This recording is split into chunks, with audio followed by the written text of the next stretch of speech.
பிழைக்கிறதுக்கு ஒருத்தர் வழி கேட்டேன்னு அவர் நீ காக்கா பிடிச்சாதான் பிழைக்க முடியும்னு சொல்லிட்டாரு. உடனே போன ஒரு காக்காவை பிடிச்சா கூண்டில் அடைச்சு ஜோசியக்காரன் ஆயிட்டேன். ஆனால் அதுலேயும் பிழைக்க முடியலண்ணே.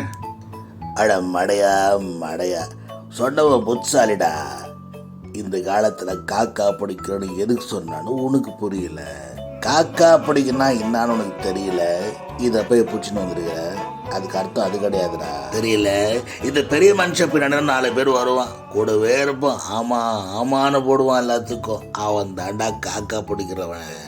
இதை தெரியாம நீ போய் காக்கா பிடிச்சின்னு வந்து நிற்கிற, கூண்டில் வச்சாச்சு நிற்கிற. அது சொன்னீஸ்வர பகவான்டா, ஆபத்துக்கு ஆளாயிடாத. என்னென்ன சொல்றீங்க? நாராயணா நாராயணா. என் பேர் எப்படின்னு உங்களுக்கு தெரியும்? இதுல இருந்து என்ன தெரியுது? நீ ஜோசியனா நான் ஜோசியனா? ஏன்டா டே, பணக்காரனா இருக்கும் போது எல்லாத்தையும் மறந்துடுறீங்க, ஏழையா இருக்கும் போது மாடா ஜோசியா?